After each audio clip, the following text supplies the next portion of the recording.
जो इन्होंने महाराष्ट्र की इलेक्शन से किया है ना भाई साहब, बोलना पड़ेगा। यहाँ पे इन्होंने पहले क्या किया, शिवसेना बीजेपी से बाहर आ गई, फिर शिवसेना से बाहर आ गई, एनसीपी से बाहर आ गई ना। एक वोटर को 9 बटन दे दिए, सब कंफ्यूज हो गए। चालू एक जन ने किया था, वो मुंबई में एक बहुत बढ़िया डिस्ट्रिक्ट है थाने, वहाँ से आते हैं। थाने की रिक्शा, चेहरे पे दाढ़ी, आंखों में चश्मा, हाय। थाने की रिक्शा, चेहरे पे दाढ़ी, आंखों में चश्मा, हाय। एक झलक दिखलाए कभी गुवाहाटी में छुप जाए, मेरी नजर से तुम देखो गद्दार नजर वो आए। थाने की जो आपने अभी ये वीडियो देखा, इस वीडियो ने महाराष्ट्र की राजनीति में बवाल खड़ा कर दिया है। कुणाल कामरान एक स्टैंड कॉमेडियन है जो किसी मंच पर कॉमेडी करते समय महाराष्ट्र के पूर्व मुख्यमंत्री और वर्तमान में उप मुख्यमंत्री एकनाथ शिंदे को गद्दार साबित कर दिया है। उन्होंने उन पर ऐसे ऐसे तंज कसे जिससे बीजेपी पार्टी से लेकर एकनाथ शिंदे वाली शिवसेना तक में नाराजगी देखने को मिली और उनके समर्थकों में भी भारी नाराजगी देखने को मिली, क्योंकि उन्होंने कहा कि आंखों में चश्मा, चेहरे पे दाढ़ी और जाके छुपे हैं गुवाहाटी। जब 2022 में एकनाथ शिंदे मुख्यमंत्री बने थे, उससे पहले उन्होंने शिवसेना से खुद को अलग कर दिया था और कुछ चंद एमएलओ के साथ गुवाहाटी में जाकर ठहरे थे। बाद में बीजेपी के साथ मिलकर उन्होंने महाराष्ट्र में सरकार बनाई। इस पर उन्हें स्टैंडर्ड कॉमेडियन कुणाल कामरान ने गद्दार साबित करते हुए उन्हें गद्दार कह दिया। इस गद्दार कहने के बाद उनके स्टूडियो में तोड़फोड़ हुई। ये वीडियो आप देखिए।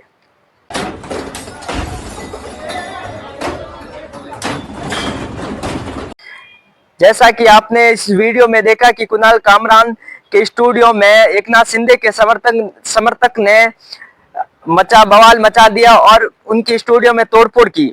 उसके बाद महाराष्ट्र के जो वर्तमान मुख्यमंत्री देवेंद्र फडणवीस का भी कुछ बयान सामने आया। ये बयान आपको देखना चाहिए, देखिए।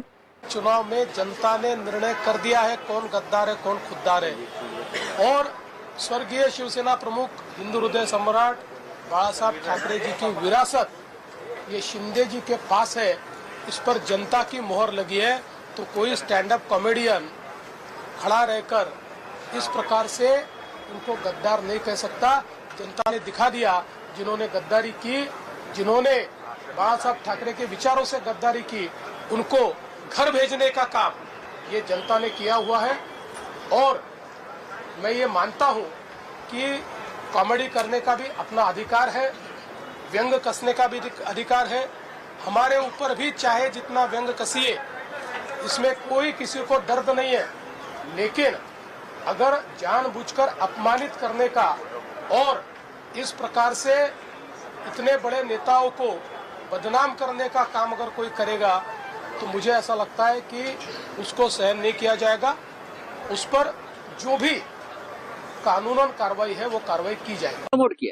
जिस प्रकार आपने देवेंद्र फडणवीस का बयान सुना, उन्होंने कुणाल कामरान को कहा कि हर किसी को आजाद कॉमेडी करने की एक हद तक, पर उन्होंने भी एक बड़े नेता को इस तरह कॉमेडी के तौर पर जलील किया है तो कानूनी कार्रवाई की जाएगी, ये कहना महाराष्ट्र के मुख्यमंत्री का है।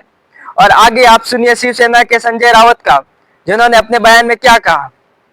कल कुणाल की कमाल है।